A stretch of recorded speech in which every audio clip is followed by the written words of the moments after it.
The somber, slate-gray sky above Chicago reflected the gravity of the empire I had forged, a company handed down by my father and magnified through my unyielding determination.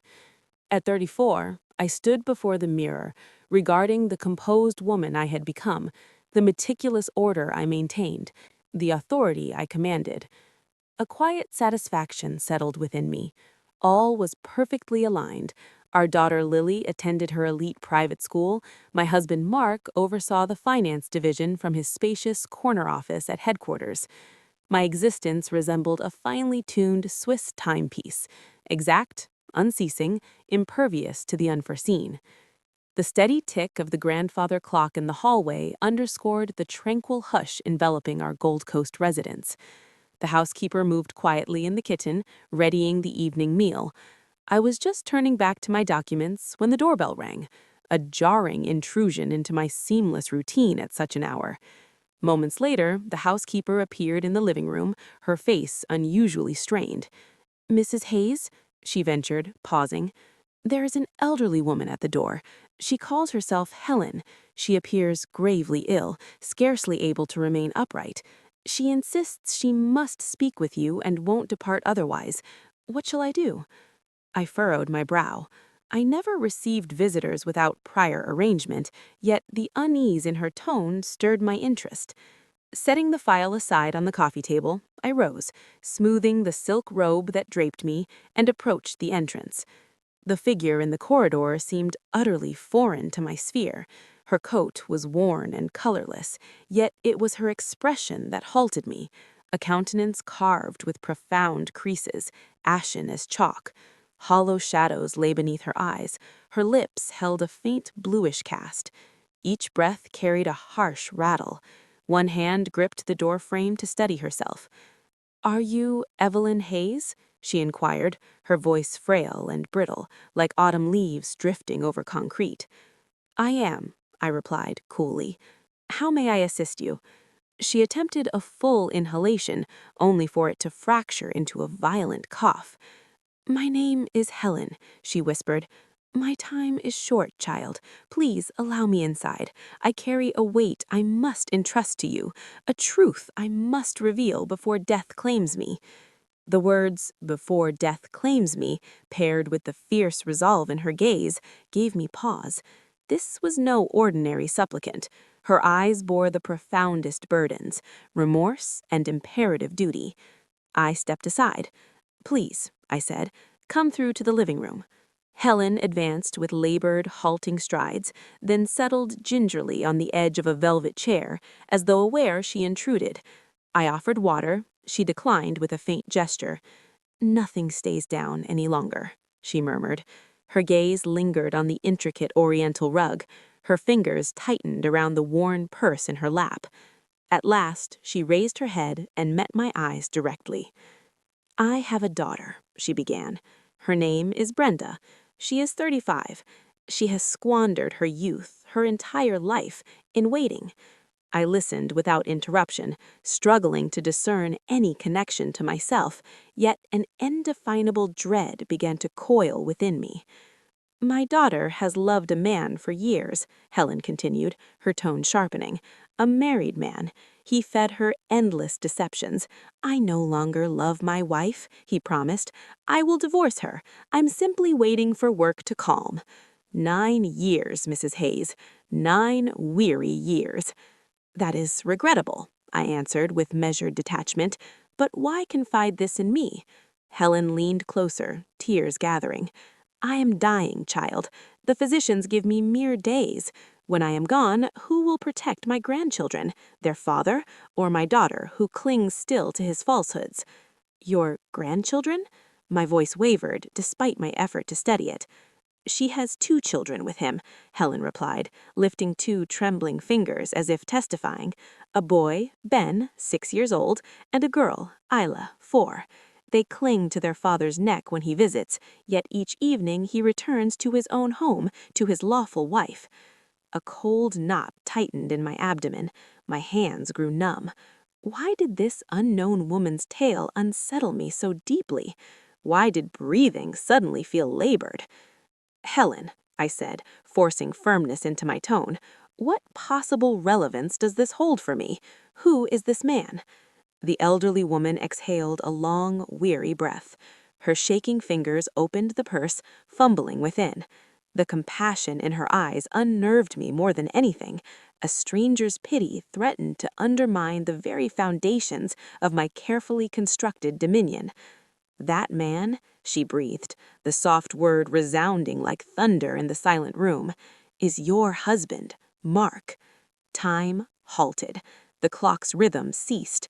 The distant pulse of the city faded. Only a shrill whine filled my ears. "Lies," I uttered, the sound alien to my own lips. "Mark would never. We have been married 10 years. We share a daughter. We lead the company side by side." Helen shook her head gently. "I wish it were false. I wish I were merely a confused old woman, but this is reality. Mark has been with my daughter for 9 years. He attended Ben's birth at the hospital. He witnessed Isla's first steps. The late nights he claims are work, the supposed conferences beyond the city, those are the evenings he dines at our table." Mark's habitual late office hours, his abrupt trips outside Chicago, the occasions his phone went silent during crucial meetings, they aligned in my mind now, forming— What was I to do now? Destroy this photograph and carry on as before, or demand reckoning for such profound betrayal? My shaking fingers lifted the image. I studied Mark's smile, and in that instant, something within me shattered irrevocably. The photograph was no mere captured instant. It was a torrent of ice water hurled over the decade I had poured into crafting this splendid existence with my own relentless hands. I sat collapsed upon the lavish hand-woven rug in the center of the living room, knees drained of strength. My gaze darted between the man in the picture and the flawless business partner etched in my memory. When my father entrusted me with the company, voices murmured that a woman could never endure the ruthless waters of Chicago real estate. "She'll falter," they predicted. "The pressure will break her." Yet I silenced them with the crisp turn of executed contracts and the thunder of cranes remaking the skyline. I departed home before dawn, my heels striking echoes through City Hall corridors. I had not merely inherited an enterprise, I had multiplied it, imprinting my mark indelibly upon the city. Mark represented the sturdiest, most dependable pillar in that portrait. As CFO, he safeguarded our financial fortress, while I advanced on the front lines, shaping strategy, confronting zoning commissions. He remained at headquarters, tending the ledgers, conducting marathon sessions with bankers. Whenever fatigue bowed my shoulders, I sought refuge in his top-floor office. In that measured, steady voice, he would assure me, "You fight in the trenches, Evelyn. I hold the ramparts." Those ramparts, it now appeared, were built on shifting sand, poised to dissolve at the first surge. The same impeccable harmony governed our home. When Lily descended for breakfast, Mark would set aside his newspaper and devote himself entirely to her. At our celebrated Sunday brunches, he arranged fruit on her plate while updating me on the week ahead. To the world, ours was an exemplary existence. He occupied the front row at Lily's piano recitals, eyes bright as he applauded. The model father, the model husband, the model executive. Yet now, Helen's hoarse words reverberated, fracturing the illusion. "While you believed he labored late," the old woman had murmured, eyes averted, "he warmed himself beside the space heater in our modest apartment." A recollection surfaced from last winter's year-end close. "The figures aren't aligning. Audits loom. I'll remain at the office through the night," Mark had explained. When I proposed sending a warm dinner, he declined. That night, he had sat cross-legged on Helen's worn floor. While our home's central heat responded to the faintest drop in temperature, he endured a hissing radiator in that cramped space. "My son-in-law adores my lasagna," Helen had remarked casually, as though we shared ordinary family talk. "He claims it upsets his stomach at your table, says it gives him heartburn, but he devours entire trays when I prepare it." Nausea rose within me. It was true. Whenever our housekeeper served lasagna, Mark would gently slide his plate away. "Too rich, darling," he would explain. The heaviness lay not in his digestion, but in his deceit. Or perhaps he arrived already sated from dining there. Another memory pierced me.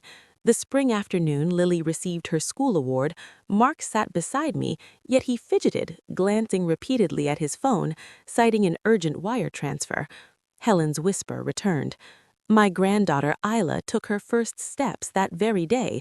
We expected her father to stay, but he suddenly had to depart. He attended your event. When he returned to us that evening, he cradled his daughter for hours, as though compensating for the lost moment. Mark wore two countenances. One, the grave, remote CFO in tailored Italian suits standing at my side. The other, the man in the photograph, lounging on grass in a faded t-shirt, embracing his children. The man who repaired Brenda's dripping faucet and carried in her groceries. Our Lily knew her father as a commanding financier. Any household repair summoned a specialist. Mark never touched a tool.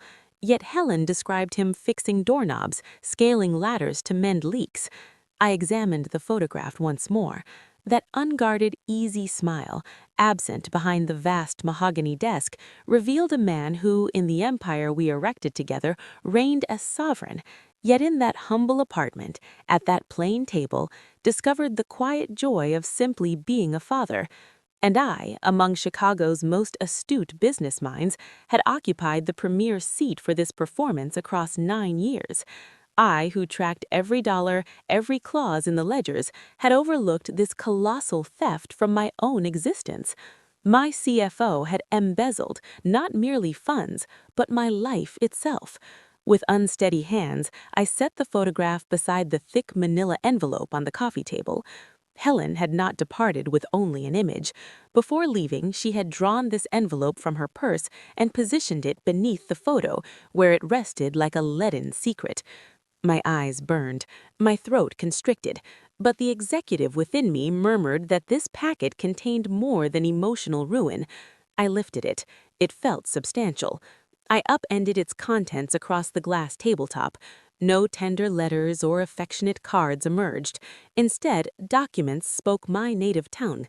Figures, signatures, bank records, formal instruments. The uppermost sheet was a photocopy of articles of incorporation filed with the Secretary of State 6 years prior. A company called Apex Consulting and Logistics had been established. The incorporator's name was unfamiliar, but my attention locked on the signature below, sweeping power of attorney granting full financial control to Mark. Breath snagged in my chest.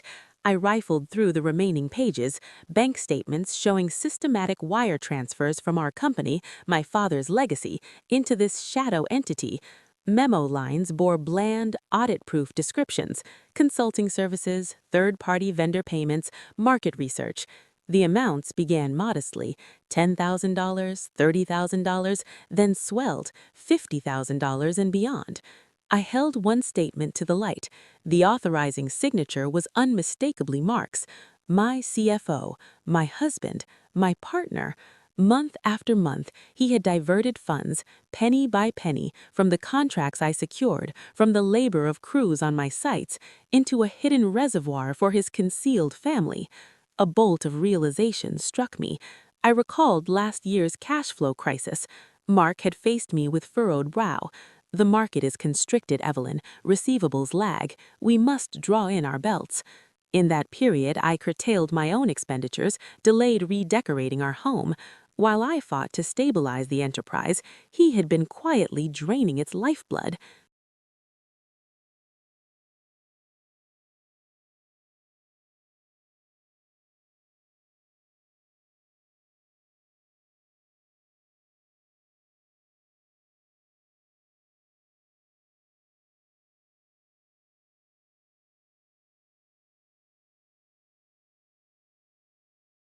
That supposed market squeeze was pure fabrication, a convenient veil to shield Brenda in her children's comfort. Among the papers, a photocopied property deed seized my attention, a condominium in an upscale Lincoln Park tower. The title rested under the shell company's name. The closing had occurred merely 2 weeks after we transferred Lily's annual tuition. With funds drawn from my company, my power. He had secured a warm, protected haven for that woman and those children. I pressed my palms to my face. This was no ordinary infidelity. This constituted deliberate, methodical financial plunder. Mark had not merely taken my bed and my faith, he had pilfered the fruit of my toil, the very essence of my labor. He had violated my father's legacy. In that moment, the grieving, weeping woman buried inside me fell utterly still. My tears ceased as though a tap had been shut. As the final droplet vanished into the rug, I felt ice course through my bloodstream. The crushing weight on my chest dissolved, supplanted by an armored chill. I rose. No tremor remained in my limbs. With deliberate precision, I collected the strewn documents from the table, sorting statements chronologically and crowning the stack with the incorporation certificate. I returned them all to the manila envelope. This had ceased to be a domestic tragedy. It had become a corporate infraction, and I was my father's heir. I had no license to collapse in emotion. I confronted a consummate swindler who had deceived me utterly and diverted company assets. I would deliver the response he merited, not through shattered crockery in the kitchen, but through the idiom he mastered: paperwork and calculated strategy. Clutching the envelope, I strode to my home office. I entered the code on the reinforced steel safe. The door swung open. I slid the packet deep into the shadowed rear corner, a place Mark would never think to search. The sharp metallic snap as the safe locked echoed like the opening note of Mark's finale. I studied my reflection in the living room mirror. My complexion remained pallid, yet the eyes gazing back had transformed. Gone were traces of affection or sorrow. In their place burned cold, implacable determination. When Mark returned that evening, he would encounter the same unsuspecting, credulous wife. He could persist in his charade, but henceforth I controlled the narrative. Long before sunrise dispelled the city's muted pallor, I stood inside the office tower. My voice held steady as I informed the night guard of an urgent early international call. The elevator rose in hushed descent to the 40th floor. In the mirrored panels, I met my own gaze. Shadows ringed my eyes from sleeplessness, yet the broken woman had vanished. A sentinel now occupied her place, vowed to defend her father's inheritance. I shut the solid office door and left the ceiling fixtures dark. Only the desk lamp's amber pool lit the space. I settled at the terminal and entered the master administrator password. Even IT's director remained ignorant of it, a safeguard my father had imparted long ago for precisely such contingencies. The screen flared blue. I now commanded an unobstructed view of the system skeleton. Helen's documents were merely a single filament. I would tug it and expose the full web. I navigated into the accounting suite. In the search field, I entered Apex. The cascade of results stole my breath. Hundreds of entries, reaching back far beyond the handful of years I had suspected. Consulting fees, logistics support charges, market research retainers, all cloaked in impeccably innocuous corporate labels. Yet drilling into the details laid bare the reality. I opened one invoice, July of the previous year, those asphyxiating weeks when cash flow had constricted to a thread, when I had scrambled for emergency credit to meet payroll. That same month, Mark had executed a substantial transfer to the Apex account. Memo: emergency contingency allocation. What emergency? Likely Brenda's lease payment or the children's camp registration. My grip on the mouse quivered, yet I pressed on. I examined every invoice, every statement. I transferred them all to an encrypted external drive. Mark believed he had scrubbed the trail, but every digital action inscribed an indelible trace. He had been bleeding the company's arteries while beaming at me with assurances. Patience, Evelyn, we'll weather this. In truth, only we were left to endure. He had already secured his escape vessel. As 8 o'clock neared, heels clicked in the corridor, cleaning staff arriving. I swiftly blanked the screen, tucked the drive into my purse, and pulled up an innocuous project folder. The door opened without announcement, carrying that familiar, effortless confidence. Mark. "Good morning, darling," he greeted brightly, balancing 2 coffees. The rich note of his costly cologne, once soothing, now turned my stomach. "You're in early. Guessed I'd find you here when the apartment was empty." He crossed to the desk and placed a cup before me. His navy suit hung flawlessly. The tie knot was precise. His features radiated the serene assurance of a man unburdened by guilt. "Good morning," I replied, closing the folder. He registered nothing of the frost in my tone. "Just tying up some loose ends." Mark eased onto the desk's edge, perilously close to the terminal where I had cataloged his larceny. "You push yourself too hard, Evelyn," he said with feigned concern, extending a hand toward my shoulder. The touch scorched, yet I permitted it. "Let me shoulder the details. Finances are my domain. You keep your eyes on the horizon." "Of course you'll manage it," I answered, gaze fixed on his. "You excel at making everything appear seamless, Mark." He accepted the words as praise and smiled. Then his phone buzzed in his pocket. He retrieved it. For a fleeting instant, the composed facade cracked, yielding to a gentler, guilt-tinged expression reserved for private moments. "Sorry, love. Key vendor," he explained, but the lie was transparent. Supplier conversations furrowed his brow and sharpened his timbre. Here, his eyes softened. He did not step away. He drifted to the window, presenting his back. He accepted the call. His voice dropped, yet in the office— "Problem with a shipment," he remarked with a casual shrug, "but I took care of it." "I'm certain you did," I replied evenly.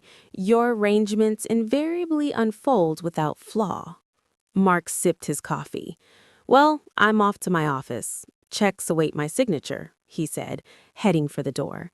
I observed his departure, the faint whistle trailing behind him. He believed the reins remained firmly in his grasp, placating Brenda with promises of patience, reassuring me with feigned loyalty. Yet he remained oblivious that the encrypted hard drive tucked in my purse marked the irreversible turning point, and the orchestration of justice now rested entirely with me. I set the external drive on Arthur's desk, positioning it carefully amid the orderly piles of files.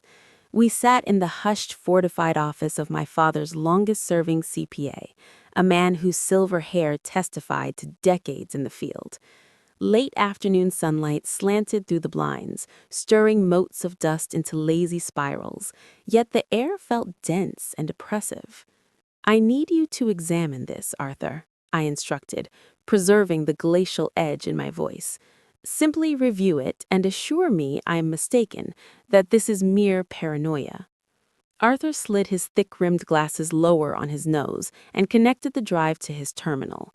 Silence prevailed, interrupted only by the rhythmic tapping of keys and his infrequent, heavy exhalations. Time elongated into what seemed an eternity. I perched on the chair's edge, hands folded tightly in my lap, not as an accused awaiting judgment, but as an arbiter poised to pronounce sentence. At last, Arthur reclined, complexion drained of color. He removed his glasses, placed them aside, and massaged his face with a quivering palm. "Evelyn," he uttered, voice fracturing, "what I see here transcends a minor discrepancy, my dear. This represents a deliberate assault on the company's very bedrock." "How much?" I demanded. I required the precise figure to quantify the cost of his treachery to the final cent. "Far beyond anything you envision," he answered, pivoting back to the monitor and indicating a graph. "It extends past mere cash diversions. Tax evasion, fabricated invoices, outright embezzlement. Mark channeled nearly 30% of the firm's liquid reserves into that shell entity. But the gravity deepens. What could possibly exceed that?" Arthur regarded me with sorrowful eyes. "There are instruments bearing your forged signature, Evelyn. Certain board resolutions, particularly those authorizing high-risk debt facilities, your name appears. I verified the dates. You were abroad at trade expos or traveling with Lily. This was meticulously orchestrated. He wasn't content with personal enrichment. He engineered an exit strategy that would implicate you, consign you to incarceration. Those words extinguished the final ember of compassion within me. The faint, hopeful whisper, perhaps a misunderstanding, vanished. Mark had not merely deceived me, he had prepared to sacrifice Lily's mother, the steward of his father's heritage, and my very liberty as collateral. He stood ready to cast me into the flames to safeguard the future of Brenda and their children. I rose. The morning's tremor in my limbs had evaporated, supplanted by a frigid rage that coursed steadily, rendering me erect and unyielding. Yet it manifested as serene, ironclad purpose, fixed on resolution. This transcended vengeance. It demanded the precise, unerring administration of justice. "What course now?" Arthur inquired, anxiety evident. "Do we alert the authorities?" "No," I declared, tone unassailable. "Immediate police involvement would permit Mark to recast this as marital hysteria, my wife in the throes of jealous delusion, fabricating claims. He would prolong proceedings, obliterate traces, relocate funds offshore.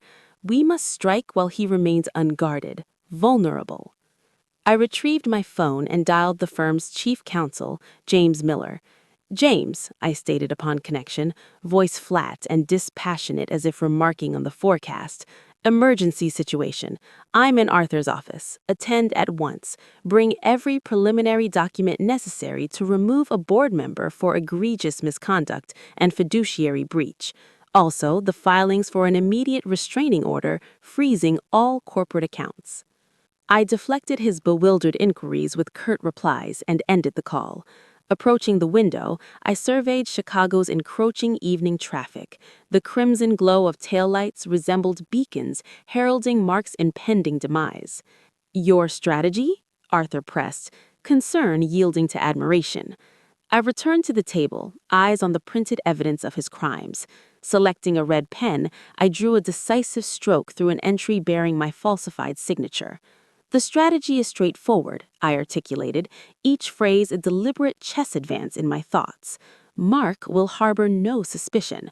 I shall inform him of a monumental investment prospect, a foreign alliance poised to redefine the company's trajectory.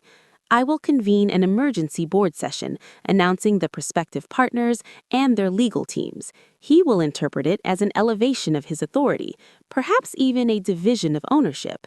He will enter that chamber swollen with anticipated victory." Arthur drew a steadying breath. "And then?" "And then," I concluded, eyes narrowing, "when he crosses the threshold, he will confront not his devoted spouse, but me, in the role of accuser, armed with irrefutable proof. No toasts or champagne await, only these records and impending law enforcement action. Escape will elude him. In one decisive stroke, I will strip away his standing, his wealth, the illusory sanctuary he constructed. This is no mere dissolution of marriage. This is corporate purification." As I departed the office, morning had relinquished its hold. I prepared for execution of an irrevocable verdict, with no path of retreat. That evening, when Mark returned home, I would greet him with a composed smile, present his meal, and inquire gently, "How was your day, darling?" While he spun his falsehoods, I would silently tally the hours. His final chapter approached. As he descended into the chasm of his own devising, I would observe in silence. The massive oak door of the boardroom was sealed shut, yet the strain within appeared to permeate the very. A strange, searing pain lanced through my chest at the prospect of dimming the light in those once familiar eyes. "There are no investors, Mark," I stated. My voice emerged so level and frigid that the room's temperature appeared to plummet. Mark's smile congealed into a rigid mask. "What do you mean? You told me on the phone this was a major opportunity." "The opportunity has ended," I interrupted. "This is a reckoning." I extended my hand and shoved the black binder across the polished table with deliberate force. It glided smoothly and halted precisely before him. "Open it," I ordered. Mark's gaze darted from me to James, then settled on Arthur, who stared fixedly at the tabletop, unwilling to meet his eyes. At last he registered the suffocating tension. With faintly trembling fingers, he raised the cover. The topmost pages displayed the Apex Consulting Incorporation papers alongside a meticulous ledger of the diverted transfers. His eyes raced across the lines. Color leached from his face in perceptible increments. The vigorous, self-possessed man dissolved. In his place stood a pallid, aged figure gripped by dread. His lips had gone parched.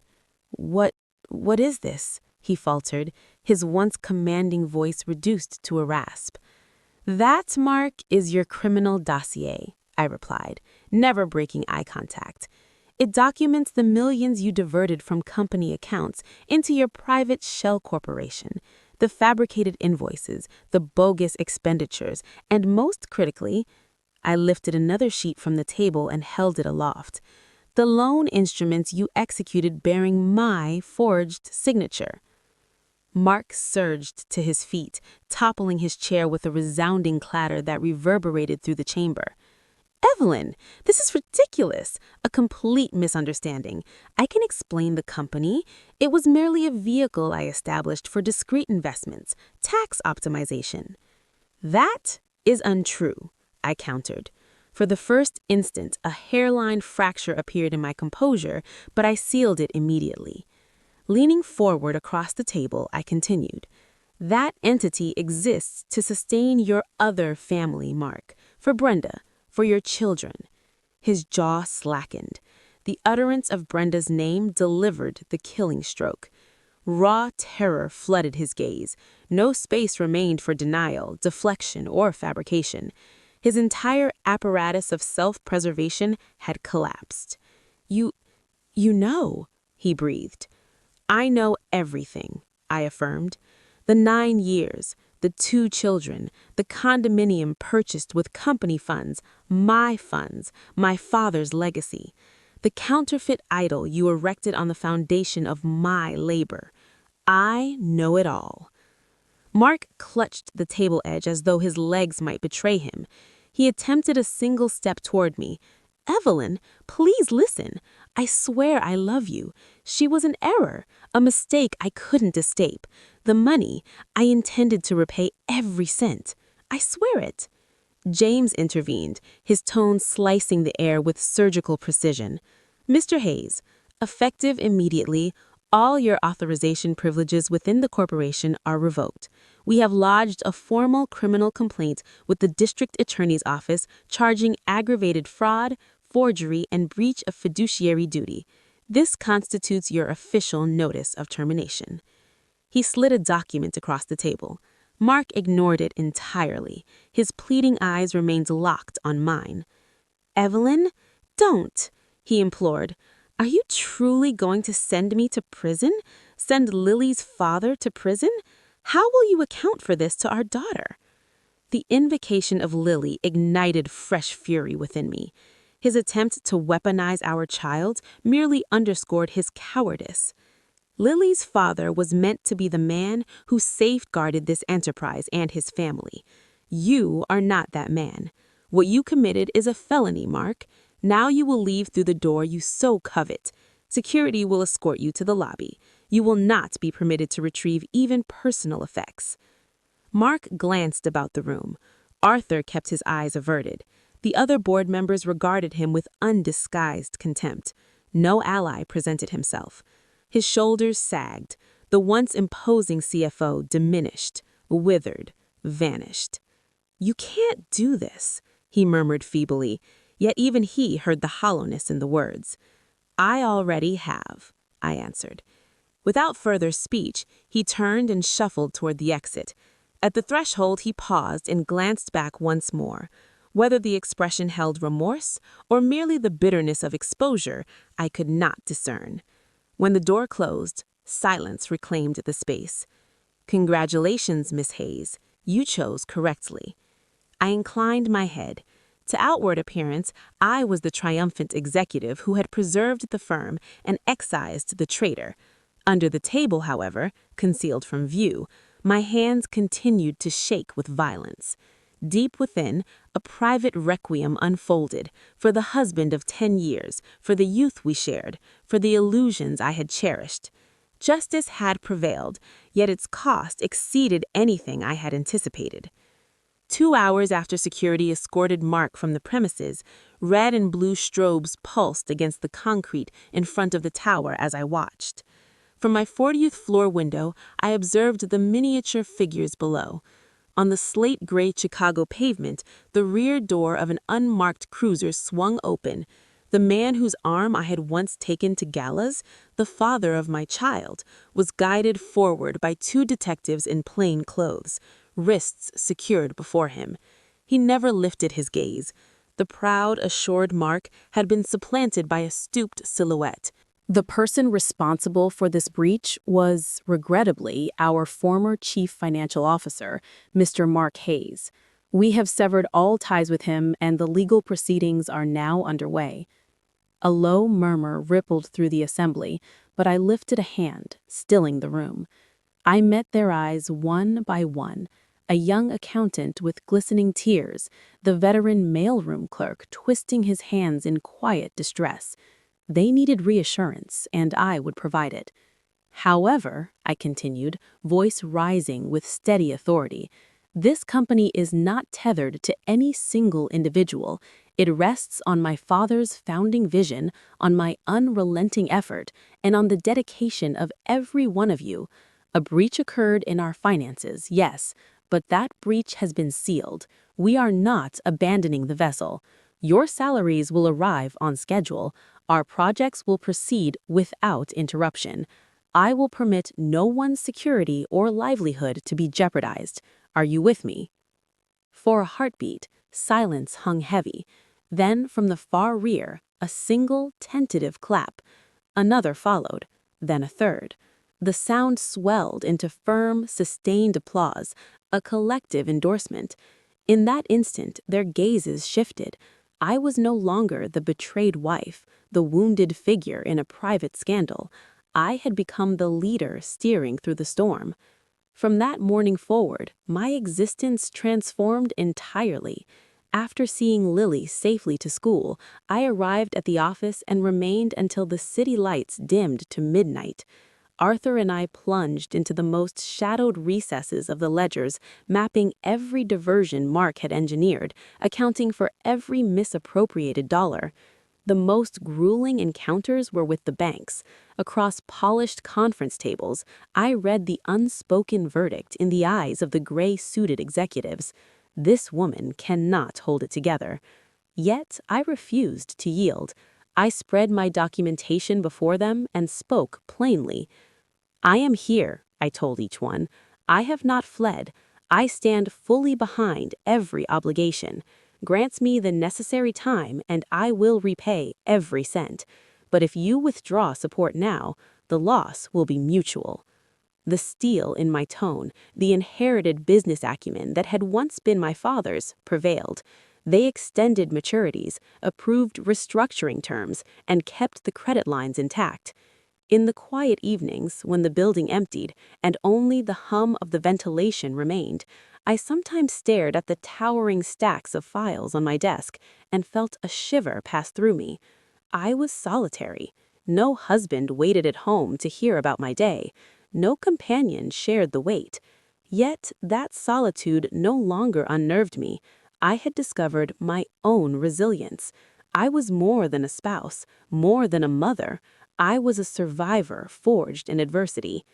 One night, bent over paperwork, I glanced up at the glittering expanse of Chicago beyond the glass. The city skyline stood unchanged, but I had been remade. Mark sat behind bars, bearing the consequences of his choices. I remained here, reconstructing my autonomy and my standing with unassisted hands. Exhaustion weighed on me, yes, but I carried my head high, and that dignity was worth any price. The sharp trill of my desk phone sliced through the stillness, an unfamiliar landline number flashing on the screen. Ordinarily, I would ignore it, but instinct prompted me to answer. "Is this Evelyn Hayes?" The voice was measured, professional, detached. This is Northwestern Memorial Hospital. A patient, Helen Miller, was admitted to our emergency department in critical condition. We discovered your business card in an old wallet among her belongings, the sole emergency contact listed. She must have kept the one you left on the coffee table that day. I'm on my way, I replied instantly. I seized my coat and hurried out, grateful for any reason to escape the oppressive quiet of the office. The corridors of the hospital carried the stark bite of disinfectant. A physician met me just outside the ICU. Through the observation window, I saw that little remained of the frail woman who had stood at my door weeks earlier.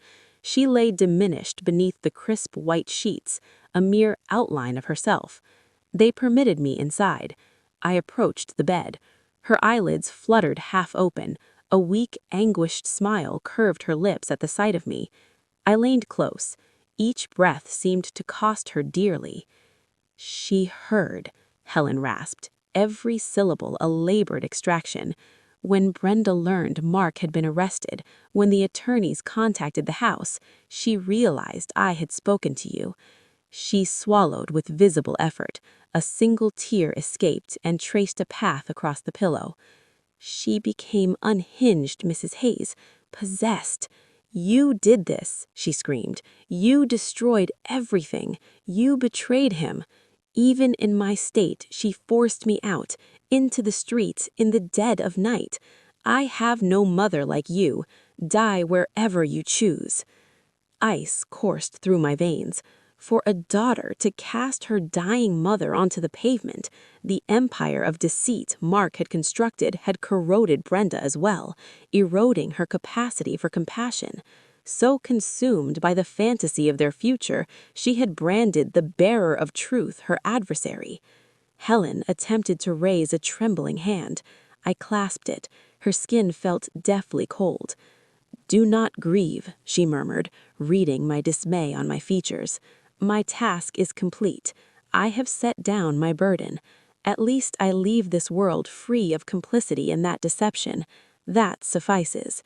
And my grandchildren, Ben and Illa, they will no longer be raised inside the lie." Her eyes drifted shut. Her chest lifted once more in a final, profound inhalation, then stilled. The monitor's steady rhythm collapsed into a single, unbroken wail.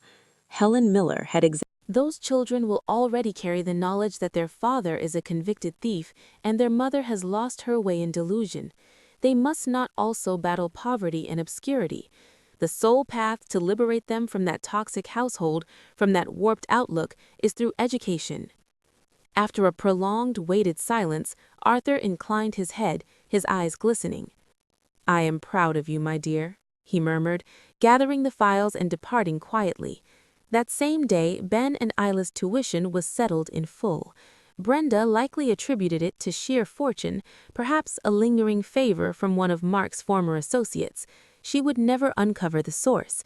She would never realize that the hand underwriting their schooling, safeguarding their prospects, belonged to the very woman her partner had so deeply betrayed.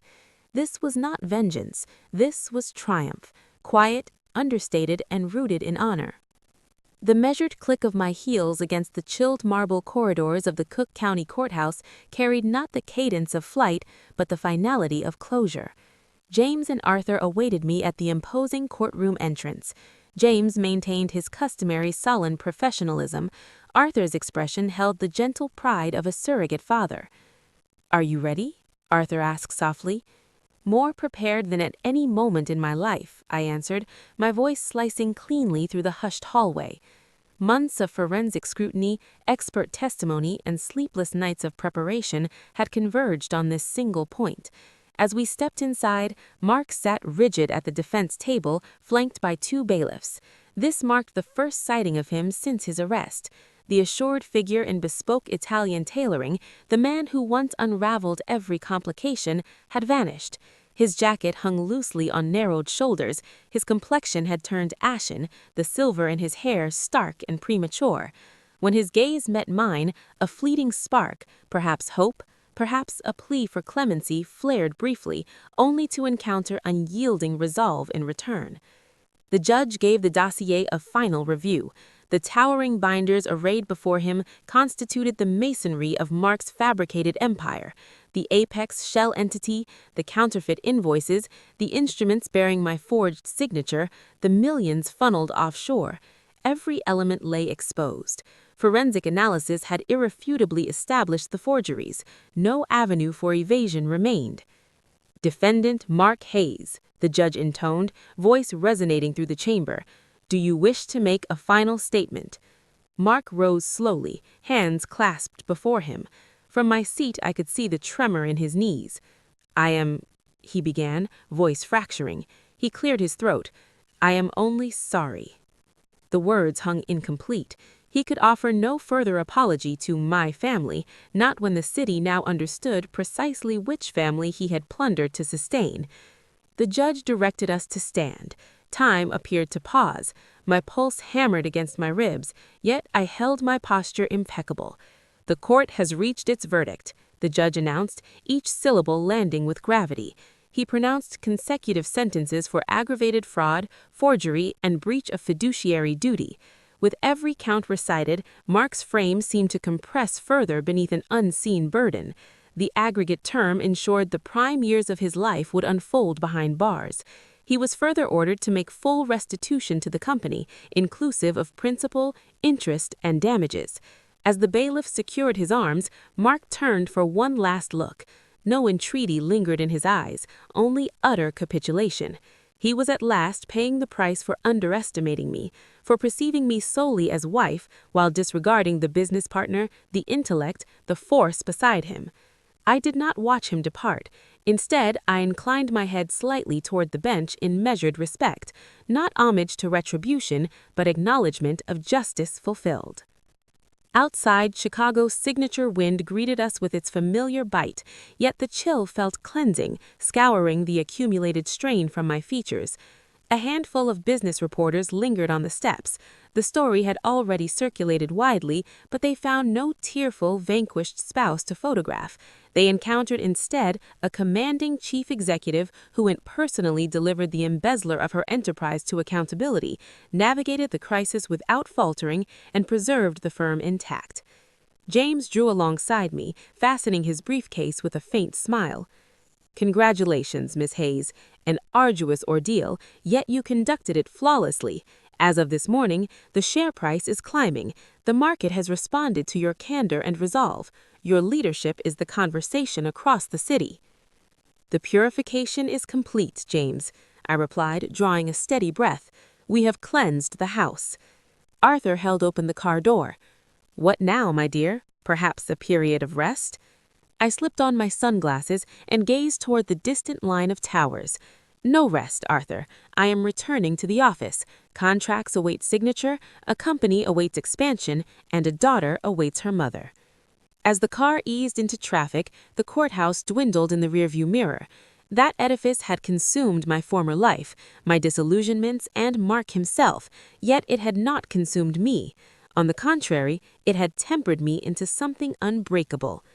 I lifted my phone and dialed my assistant.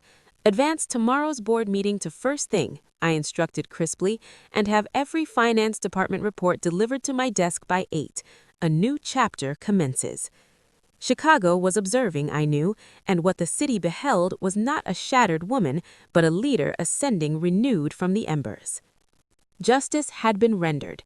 Now came the task of living, not resuming from the point of rupture, but building forward, stronger and surer than before. The morning the brass nameplate bearing Mark's title was pried from his former office door, the message reverberated throughout the firm. The transformation ran much deeper than appearances. I ordered the space entirely reconfigured. The heavy leather armchairs, the grandiose mahogany desk, the dense velvet drapes that had shrouded the windows, all were removed. In their stead, my weekly review with our new chief financial officer, Sarah Jenkins, stood as the clearest testament to this transformed era. Sarah was a meticulous, no-nonsense professional nearing retirement, a woman whose every instinct was to ensure that every line on the balance sheet reconciled perfectly. The report she laid before me contained no ambiguities, no unresolved entries. "Miss Hayes," she said, adjusting her glasses with precision, Our cash flow has risen 20% over the past quarter. Once we eliminated those superfluous expenditures and severed the transfers to the shadow entity, we even carved out room for strategic investments. The debt restructuring is fully executed. The banks have quietly removed us from their watch list. Good, I replied, closing the folder with a soft snap. We will allocate a portion of that surplus as staff bonuses. Sarah, I want the entire team to understand that it is the crew, not merely the captain, who keeps the vessel afloat. Loyalty deserves recognition. A rare, genuine smile touched her lips. When she departed, I leaned back in my chair and drew a long, steady breath. In the past, sitting in this seat had always carried a faint undercurrent of disquiet, as though unseen currents beyond my knowledge or command were at work beneath the surface. That invisible burden had vanished. I now commanded every detail with certainty. Mark had once kept me at arm's length, murmuring, "You wouldn't grasp it, Evelyn. Finance is intricate. You focus on being the public face." Now I knew every check I authorized, every invoice I endorsed, by heart. I remained my father's daughter, yet I had become unmistakably my own woman. That afternoon, walking the corridors, the shift in the employee's demeanor was unmistakable. The woman they once regarded as the founder's daughter or Mr. Hayes's spouse had receded. In her place stood someone they now recognized as the resolute leader who had gripped the helm through the gale, steering the enterprise clear of disaster. Their greetings carried greater directness, their respect a deeper timbre. True authority, I had learned, is not proclaimed through raised voices or pounded desks. It is forged by standing firm when the storm rages. That evening, stepping through the revolving doors, I instructed the driver, "Take me home, then you're free for the night." The old apprehension of returning to the apartment had dissolved. The lies that had once permeated the walls, the unspoken strains that had lingered in every room, had been thoroughly expunged. Inside, Lily knelt on the living room rug, surrounded by a rainbow of colored pencils. At the sight of me, she sprang up and threw her arms around my waist. At 8 years old, she had sensed the undercurrents of the preceding months in her small, perceptive heart. For now, guided by her therapist's counsel, we allowed the truth to emerge gradually. Yet a child's intuition runs deep. She, too, could feel the lighter atmosphere that had settled over our home. "Welcome home, Mommy," she said, pressing her face into the curve of my neck. "Come see what I made at school." She tugged me toward her artwork. On the page glowed a brilliant sun, a simple house, and 2 figures clasping hands, one unmistakably her, the other me. I did not inquire why her father was absent from the scene. I made no attempt to fill the blank space. "It's beautiful, sweetheart," I murmured, smoothing her hair. We moved to the kitchen together. I had dismissed the housekeeper early. Tonight I wanted only the 2 of us, chopping tomatoes, stirring sauce, boiling pasta. Lily perched on the counter, legs swinging gently, watching me work. "Mommy," she said suddenly, voice bright, "you smile a lot more now." The wooden spoon stilled in my hand. I turned to her. "Do I?" "Yeah. Before, when Daddy was here, you always looked tired. You were always checking your phone. You're still tired sometimes, but your eyes sparkle, and you play more games with me." Tears rose, but these were different, tears of quiet joy. I leaned forward and kissed her forehead. "That's because it's just us now, Lily, and we make a very strong team. We don't need anyone else." Dinner unfolded without the specter of Mark hovering at the table. The meals that had once been fractured by his phone calls and veiled tension, disguised as office issues, were now filled with Lily's school anecdotes and our shared laughter. After tucking her in, I retreated to my study, but I left the computer dark. I simply stood at the window, gazing at Chicago's glittering expanse. The city remained unchanged, the streets, the lights, the ceaseless rhythm, yet I had become entirely new. I had stepped free of Mark's shadow. I was no longer defined as someone's wife, someone's daughter, someone's partner. I was Evelyn, and this Evelyn held the reins of her life with a grip no one would ever wrest away again. Years later, on an ordinary morning, I first noticed the silver threads woven into my hair in the mirror. That same afternoon, as the company corridors hummed with their familiar cadence, a gentle knock sounded at my door. Arthur entered slowly, leaning on his cane. Time had bent his shoulders further and lent his gaze an even keener clarity. In his hand rested the familiar slim blue folder he delivered each year without fail.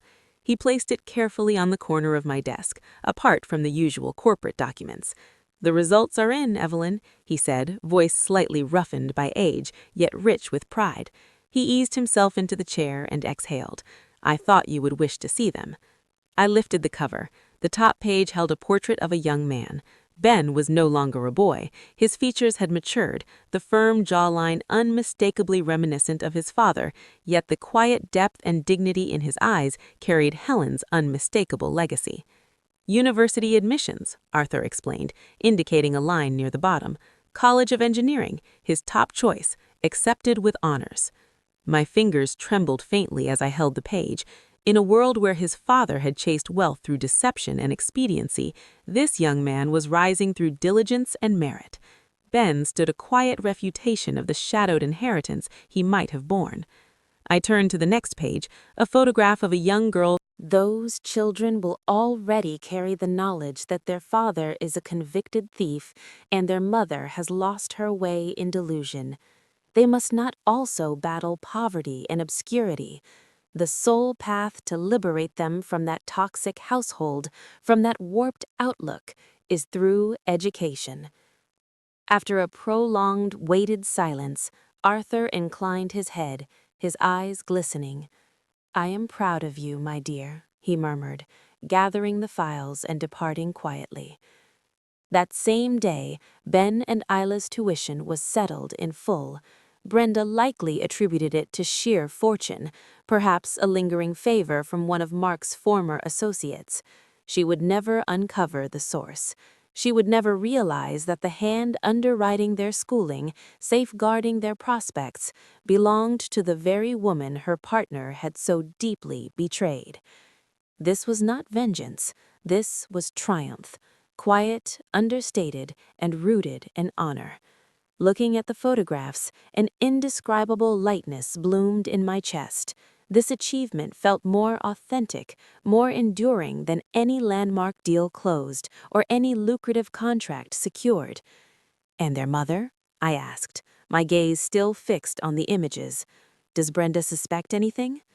Arthur shook his head, a faint, melancholy smile touching his lips. "No. When the Foundation's letter arrived, she was once again boasting to the neighbors. 'Things have finally turned around for us. Their father may be rotting in prison, but the children are doing well.' She still believes the funds flow from that fictitious educational opportunity program we created. In fact, she telephoned the Foundation just last month.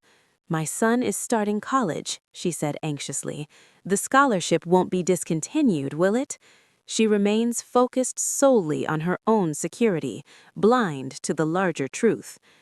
"It is better that she never knows," I replied, closing the folder with gentle finality.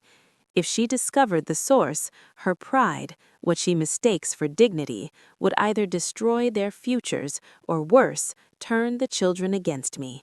They must grow up unaware of whose hand has been guiding them.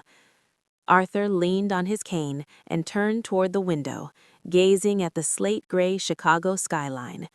"Helen," he said softly, almost to himself, "if she had not appeared at your door that day, who can say where these children would be now?"